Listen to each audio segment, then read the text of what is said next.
Bonjour à tous les costauds. Aujourd'hui, nous allons parler du super indicateur Crypto Altero que nous avions commencé à réaliser lors de la première vidéo ensemble. Et donc, j'y ai apporté pas mal de modifications qui vont être très utiles et nous donner des indications très pertinentes pour investir, donc acheter et vendre ensuite vos actifs numériques.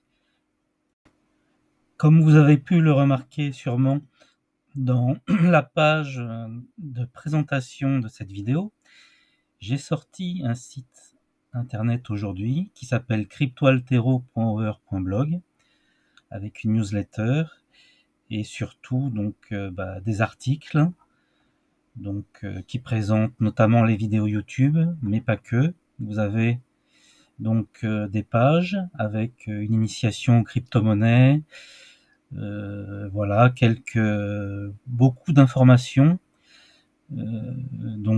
aussi une rubrique sécurité avertissement qui est toujours intéressante à les regarder, surtout pour ceux qui débutent en crypto-monnaie. Voilà, donc n'hésitez pas à aller regarder un petit peu ce site fraîchement créé. Donc notamment, j'y déposerai des scripts, PineScript, pour vous donner le code source du super indicateur que je vais vous présenter aujourd'hui. C'est donc parti, on y va. Donc comme vous pouvez le voir sur TradingView, là nous sommes sur la paire BTC USD tout court, mais ça marche sur tous les actifs. Donc pour résumer un petit peu ma stratégie, voilà, j'ai voulu la rendre très visuelle en définissant deux zones bien distinctes, la zone d'achat et la zone de vente. Et dans cette zone d'achat, une sous-zone que j'ai prénommée ici zone d'achat ultime. Donc tout ça est en automatique, hein. Donc pour vous donner un petit peu les indicateurs, ça on va le restreindre pour vous donner un petit peu comment j'ai construit cet indicateur. Voilà, donc on a la ligne jaune qui est la moyenne mobile à 2 ans. Donc on est sur du intraday, hein, une bougie égale un jour. Donc j'y ai conservé nos trois premières moyennes mobiles qui étaient donc la moyenne mobile 9 jours, la moyenne mobile 30 et la moyenne mobile 100 jours. Donc respectivement en bleu, rouge et vert. Voilà, donc tout ça vous pouvez le personnaliser bien sûr à votre sauce, hein. Donc je vous mettrai, comme je vous ai dit tout à l'heure, le code sur le site cryptoaltero.over.blog. Là, vous pouvez personnaliser toutes les couleurs. Vous pouvez personnaliser aussi les couleurs de remplissage. Donc voilà, vous le faites selon votre envie. Donc la moyenne mobile 2 ans, c'est la jaune. Et après, ce sont des multiples. Donc celle-ci, je l'ai divisée par 2 pour donner une zone limite inférieure, qui sera notre zone d'achat optimum. Ce qui veut dire que quand le prix atteint cette zone, donc c'est une bonne zone d'achat globalement. Vous voyez que ça se vérifie sur le BTC. La différence entre la zone d'achat simple, donc avec le jaune pâle, et la zone verte, c'est que j'ai coloré lorsque la moyenne mobile 100 descend en dessous de la moyenne mobile 2 ans. J'ai coloré la zone en vert pour signifier que c'est donc intéressant d'acheter à ce niveau-là, dans cette zone-là. Et on remarque que le prix effectivement est très intéressant et au plus bas des 3 dernières années. Et inversement, une zone rouge où il est recommandé de commencer à vendre, voire de tout vendre. Alors ça, c'est à regarder avec l'historique de toutes les cryptos qui composeront votre portefeuille. Parce qu'effectivement, là, j'ai défini une limite haute qui est la moyenne mobile 2 ans x 5. Et celle-ci, c'est la moyenne mobile 2 ans x 3 en dessous. donc c'est entre x3 et x5, qui est certes un peu large, mais voilà, c'est déjà, dès qu'on atteint cette limite-là, on peut dire que c'est intéressant, donc la moyenne mobile 2 ans x3, de prendre quelques profits. Voilà, donc j'ai essayé d'être plus explicite dans la dénomination de mes variables. Donc comme ça, si vous voulez adapter à votre sauce. Pour ceux qui veulent creuser un petit peu, j'y ai même laissé la possibilité d'afficher les bandes de Bollinger.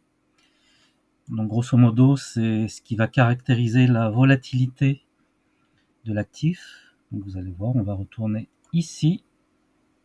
Donc c'est dans la rubrique adoucissement. Et si on met SMA plus Bollinger Band, hop, vous voyez qu'il y a une zone qui s'est définie autour de l'actif, une zone basse et une zone haute. Et donc les zones resserrées, ce sont les zones où il y a le moins de volatilité et où c'est intéressant d'investir, donc d'acheter l'actif. Vous voyez que ce sont des zones, notamment les zones les plus basses. Et très souvent, ces zones où il y a le rétrécissement, donc les zones où il y a peu de volatilité, donc sont suivies par une explosion donc une zone où la volatilité repart vers le haut. Voilà, donc ça c'est un petit paramètre en plus pour peaufiner votre entrée si vous le souhaitez, mais globalement sur une vision à moyen et long terme, et que ça fait pas, ça fait quand même si une grosse différence sur le Bitcoin, bien entendu. Et ça évolue là entre 16 000 et le point d'entrée.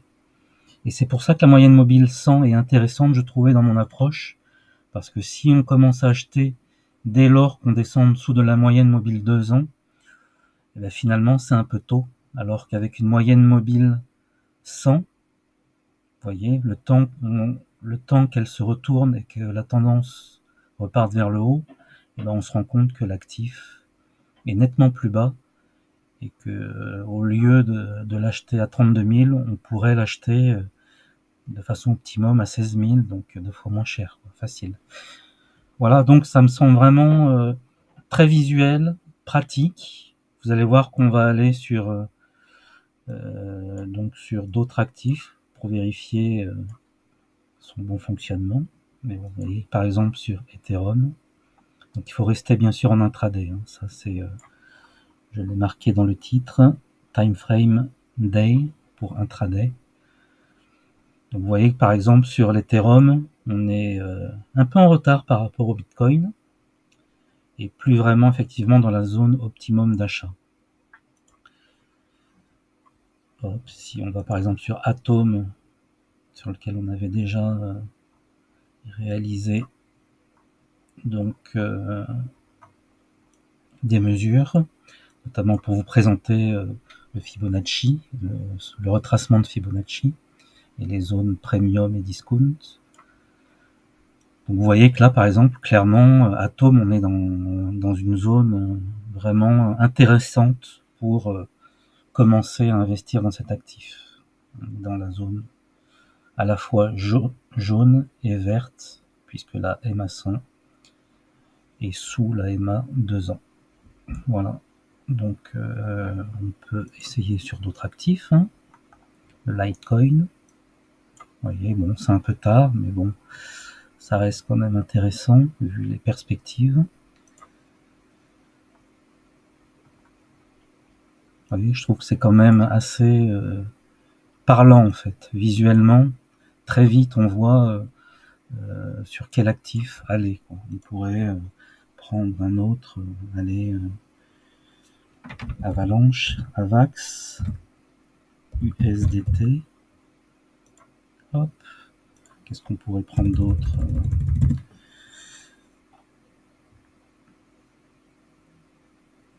Injective.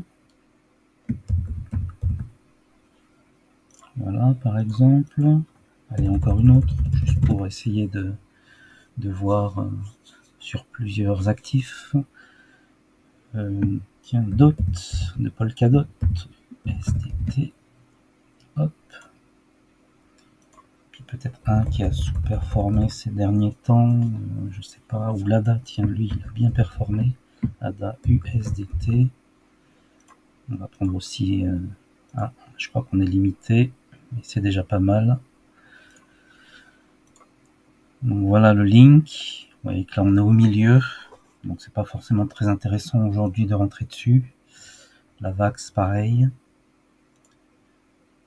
L'injectif ça commence à être intéressant.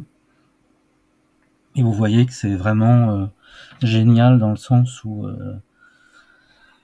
bon, effectivement c'est un peu tard, mais je suis un petit peu dans la même situation que vous. Cet indicateur je l'ai élaboré au fil du temps et je m'y suis pris un peu tard, donc j'ai pas investi malheureusement au moment optimaux. Voilà, bon, donc si on a raté un petit peu certaines paires qui nous semblent intéressantes, comme Injectif, qui est un très bon projet défi, voilà, bon, c'est pas non plus déconnant d'y aller là, sachant qu'en plus, on a eu un retracement plutôt violent, hein. Si on prend cette zone-là, hop, donc on est dans la zone discount, comme je vous disais, en dessous des 0,5. Donc ça reste très intéressant malgré tout, je pense, d'investir aujourd'hui dans cet actif. Polkadot, pas mauvais non plus, hein. Vous voyez que ça peut être un bon point d'entrée, surtout quand on le compare au cours d'avant. Donc voilà, hein, c'est super tout ça. Vous voyez, c'est d'une simplicité. Vraiment. Donc je vais vous mettre très vite ce script sur mon blog, donc dans les jours prochains. Donc n'hésitez pas à aller voir et puis à tester vous-même. Donc juste pour vous montrer la procédure, pour réintégrer votre script, là en bas par exemple vous prenez n'importe quel indicateur, donc un indicateur n'importe lequel, même pas, non, on peut le faire différemment. Vous faites créer un nouveau indicateur et vous aurez juste à faire un copier-coller donc de l'indicateur là-dedans, vous sauvegardez et ensuite vous faites ajouter au graphique. Alors si vous êtes limité, parce qu'on a le droit qu'à 3 indicateurs dans la version gratuite, donc soit vous enlevez la visualisation ou vous supprimez directement un des indicateurs pour pouvoir l'ajouter en haut. Voilà, et je vous souhaite une très bonne journée et je vous dis à bientôt. Salut les costauds, soyez forts!